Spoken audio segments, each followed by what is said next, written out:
One fine morning, Mr. Yeebs went to his pizza parlor like he did every day. He made the best pizzas in town, and the expectation was that this would be like any other day. Make pizzas, sell pizzas, then go home to his family. But little did he know, this day would be much different.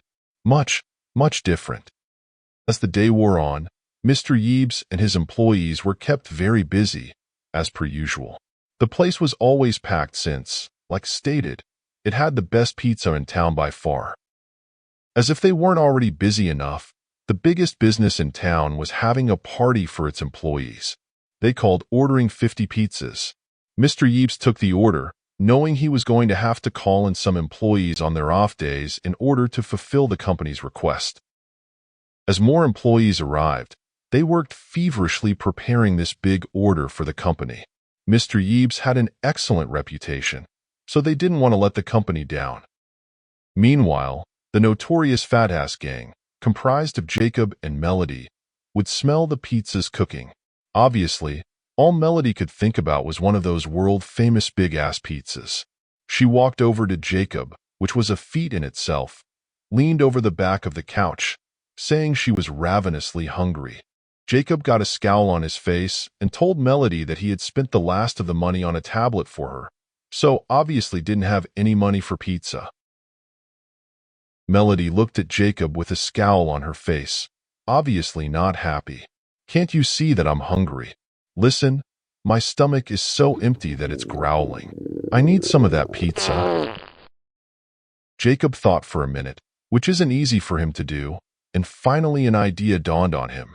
He said, "We need to come up with a plan."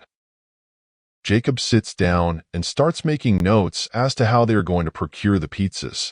At first he thought that maybe his sister could just buy the pizza parlor and provide for him as she's been doing for a while Jacob sits on his fat ass and does nothing but talk shit about people he's jealous of. Jacob decides to call the pizza parlor and see how busy they are. He's especially interested in knowing if they're making any large deliveries. He knows it's going to take multiple pizzas to fill their big guts. He discovers that they are making a huge delivery to the company that ordered 50 pizzas. During the conversations, the employee happens to mention that they are very busy because this certain company ordered 50 pizzas. "Jackpot!" he exclaims. He tells Melody that there is an order for 50 pizzas being delivered. "This is the perfect opportunity," he says, as Melody's stomach continues to rumble. "The guy even told me what time they were being delivered." Shortly afterward, the pizza delivery guy left the pizza parlor with the order of 50 pizzas, totally unaware of what was going to happen directly. The delivery guy drove along whistling, not knowing that Jacob and Melody were lying in wait, just waiting for the opportunity. The delivery guy had previously worked for UPS, so had been to their asshole parking school. That being the case, he parked in the middle of the street, blocking traffic. As soon as the delivery guy went inside the building, they seized their opportunity. The guy had left the back of the delivery van wide open, making it easy pickings for these scavenging pieces of shit. Jacob and Melody quickly grabbed as many boxes as they could and headed for their vehicle, a look of glee on their faces as Melody slobbered all over her shirt. Jacob and Melody were ecstatic as they loaded the multiple boxes of pizza in the back of the pickup truck and sped off. Jacob put the pedal to the metal as they sped off toward home. Melody was disappointed that she hadn't grabbed one of the boxes to bring up front with her so she could start pigging out. She tried to get Jacob to stop, but he didn't want to be seen with the stolen pizzas, so told her to wait until they got home. They sat down and started pigging out on the stolen pizzas. Of course, with Melody being so hungry, she grabbed the biggest one, which normally would feed 20 people, but was just right for her.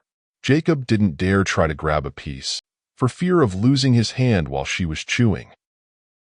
Just as they were about to take another bite of their stolen pizza, there's a knock at the door. Apparently there were witnesses who saw the couple take the pizzas out of the delivery van and called the police. They opened the door, where a police officer stood, ready to take them into custody. Not wanting to be taken to jail, they tried to make a run for it. However, after eating 50 pounds of pizza and not being the most swift of foot, the attempt to run away was in vain. Jacob and Melody were quickly caught and taken into custody. The police gathered up the evidence, which took 5 officers to carry, and loaded it into the back of a paddy wagon, as the regular patrol vehicles could not hold all of the boxes. Needless to say, neither Jacob nor Melody were happy being behind bars.